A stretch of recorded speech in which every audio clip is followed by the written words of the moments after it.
Voltando do intervalo, nós estamos nos dedicando bastante à economia brasileira, especialmente em tentar entender para onde ela vai. E aí a gente tem que lidar com uma palavra que apareceu várias vezes hoje na ata que o Comitê de Política Monetária, responsável pela fixação da taxa de juros, divulgou. A palavra chama-se incerteza. E o Daniel Hittner preparou para nós a avaliação de incerteza. Que tamanho tem isso daí, Daniel? Tamanho grandão, literalmente. Não assusta ninguém, pelo amor de Deus, Daniel. Não assusta ninguém. Vamos lá, vai. A gente usou, na verdade, um exercício muito interessante da LCA Consultores, resgatando ali inúmeras reuniões do Banco Central e as atas do Copom, para ver quantas vezes aparecia a palavra incertezas ou palavras derivadas ali de incertezas, né?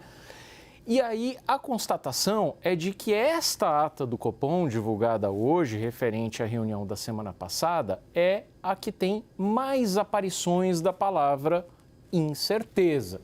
Isso não se refere unicamente ao Brasil.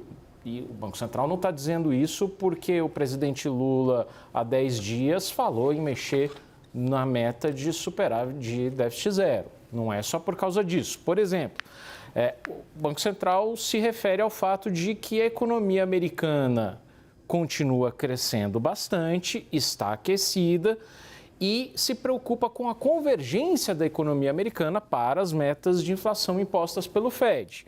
Também cita preocupações, incertezas sobre preços do petróleo, taxa de câmbio, preços dos ativos internacionais, mas faz uma menção ao, aspas, esmorecimento no esforço de reformas estruturais e disciplina fiscal no Brasil e menciona que cresceu a incerteza em torno não só do cumprimento da meta fiscal no Brasil, mas em torno da meta em si. O que isso significa na prática? Significa, no entendimento do mercado, que vão se formando ali elementos de incerteza sobre o piso dos juros. Os juros estão caindo, 0,5%, talvez em algum momento 0,25%. Qual que é o piso dessa taxa de juros? Em algum momento recente se falou em 9% ao ano. Hoje a gente está em 12,25%, em algum momento parar em 9% ao ano. Daniel. Só que aí já subiu. Não, você concluiu, né? É só para dizer que o Boletim Focus já aponta que essa expectativa já subiu de 9 para 9,25 como ponto de parada do piso dos juros e alguns bancos já estão dando 9,5, ou seja, o reflexo desse conjunto de incertezas. Minha única dúvida é de ordem realmente pé no chão. Um bocado de gente que está nos assistindo agora está dizendo o seguinte, peraí, vocês estão falando de incerteza esses últimos 4, 5 minutos aí, agora o que isso significa de prático para mim, Thaís? Olha, a comunicação do Banco Central é uma ferramenta muito poderosa e ela é muito calibrada, cada palavra é pensada e repensada nos documentos oficiais do Banco Central, da boca dos banqueiros centrais, porque elas têm peso relevante na tomada de decisão de quem acompanha a economia. Thaís, você já trabalhou lá dentro, eu só queria saber o seguinte, tem alguém lá que pega um texto? Tem. Tá? Bota lá no processador e diz assim, procura a palavra tal, quantas vezes ela aparece, dá uma calibrada ou sai sem querer? Não sai sem querer, não. É isso que eu ia dizer.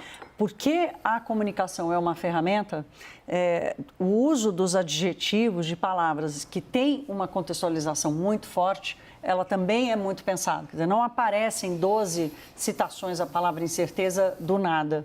E a calibragem é tão bem feita que hoje, por exemplo, conversando com gente do mercado e também técnicos do Banco Central, eu quis entender o seguinte, olha, vocês citaram muito a incerteza, vocês pesaram a caneta na preocupação com o cenário internacional e mantiveram um recado mais duro ali com relação ao fiscal, mas naquele balanço de riscos que o Banco Central usa como equilíbrio ali para entender a inflação pode subir ou pode cair nos próximos meses, não está a preocupação com as contas públicas, né? O fiscal não aparece no balanço de risco. O balanço hoje está assim, 2 motivos para subir, 2 motivos para cair. Então, a incerteza, essa quantidade de incerteza ficou muito mais ligada ao cenário externo do que ao interno e lembrando que o Banco Central considera o balanço de risco para a inflação é o maior peso que ele dá para a decisão sobre os juros. Vamos para a área da política como ela é, Caio?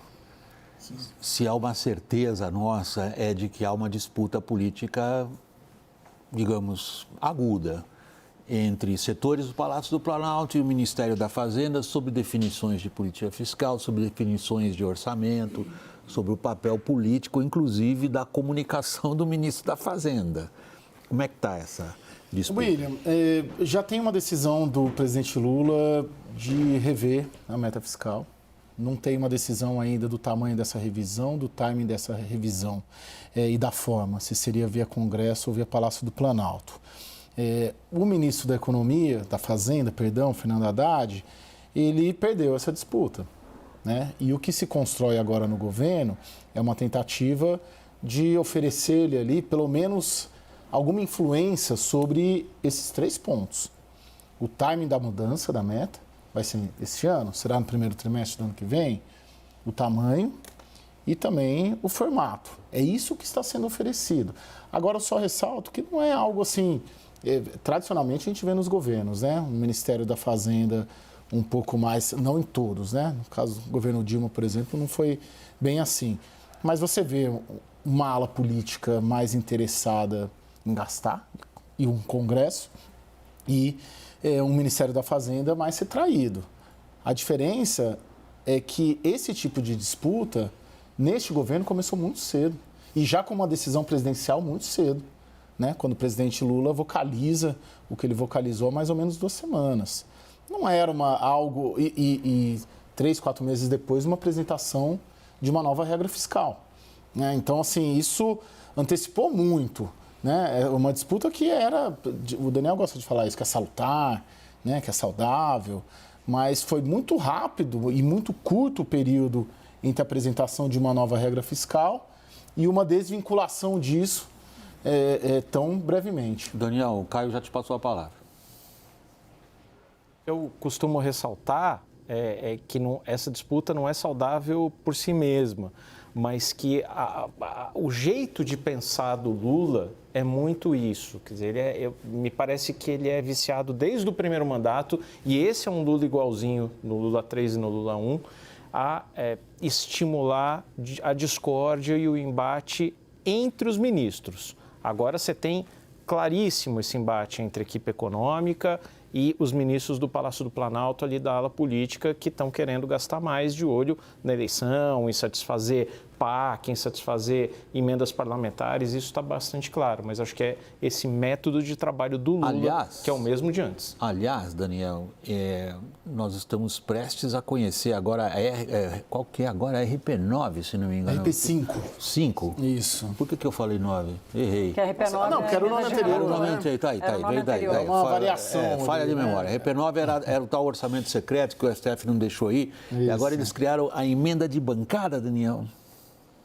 Exatamente. Não, de bancada não, de partido político. De comissão. De lideranças, não é? Peraí, as pessoas vão ficar confusas. A gente cria confusão e depois quer que as pessoas entendam. É o seguinte, o relator do orçamento está querendo criar, no texto dele, uma emenda para partidos. Como é que vai funcionar isso daí? Sendo que partidos com maior número de parlamentares terão mais grana. Danilo Forte, que é o relator da LDO, já vinha sinalizando isso há bastante tempo, que ele queria ampliar a participação das emendas e das emendas impositivas na composição do orçamento. Isso ele trouxe hoje no relatório preliminar, que já vai, agora, a partir de agora, está aberto para emendas. Ele tem colocado isso, quer dizer, além dessa nova categoria de emenda, que é a RP5, ele quer dar um ritmo a essas emendas, mesmo as impositivas. Porque o que acontece? Hoje o governo pode ser obrigado a cumprir com a execução daquela emenda, mas o orçamento não diz quando ele é obrigado a fazer isso. Então ele pode liberar o caixa no momento de uma votação importante. O que Danilo Forte está querendo colocar de forma obrigatória é também o timing dessa execução, de modo que o Executivo tenha menos discricionariedade sobre a liberação dessas emendas. Isso é uma limitação ao Poder Executivo óbvia, Caio. Mais Sim, uma, né? sim, Mais uma. Ela vem numa crescente desde 2015, a famosa PEC 15, se não me engano, do Eduardo Cunha, quando tornou impositivas as emendas individuais. Aí isso vem numa crescente, num caminho sem volta, aparentemente, né? Esse é um debate muito grande na análise política, se esse caminho tem volta, se de alguma maneira o Poder Executivo vai retomar. A gente está falando de reforma tributária, é uma reforma tributária do Congresso Nacional, que a gente não conseguiu muito tocar nisso, mas tem muitos desenhos da PEC, da reforma tributária, que empoderam o Congresso Nacional, que o fórum para a definição de alíquotas e da base de cálculo será o Congresso Nacional. Então, quando a gente olha, a emenda talvez é a face mais visível e compreensível. Tá agora. É a face mais visível e compreensível, esse crescimento. Daqui a pouco faz 10 anos das emendas, né, do Eduardo Cunha, das emendas impositivas individuais. Mas você tem outros tantos fatores ali que mostram o crescimento do Congresso Nacional enquanto poder sobre o Poder Executivo, não sobre o Supremo, pelo menos por enquanto. Que mostra essa realidade. Tanto que o governo tem que sentar na mesa com o Congresso para tudo e não aprova uma reforma tributária sem uma aliança com as lideranças e principalmente com os presidentes das duas casas. Para tudo. Isso aí é um naco pequeno dentro de todas as facetas aí desse empoderamento. Quero fazer um arremate. A taxa de juro real do Brasil continua sendo a maior do mundo. Tem uma explicação. A inflação já não é a principal explicação. É o desarranjo fiscal, que é estrutural e que vai continuar sendo, na medida em que o orçamento, não só a qualidade do orçamento, mas a execução do orçamento, ela vai se dispersando e ela vai tomando vamos dizer assim, uma configuração em que a alocação do recurso, ela está muito mais ligada a risco e a uma coisa dispersa do que a um controle dos gastos. Thaís, nós vamos falar de guerra depois, então me despeço de você agora. Combinadíssimo. Eu passo a bola para o meu parceiro Lorival Santana. Lorival está esperando para sentar aqui conosco. E me despeço também do Daniel lá em Brasília, do meu boa noite também a você. E a gente vai para o intervalo. Na volta, guerra em Gaza. Até já.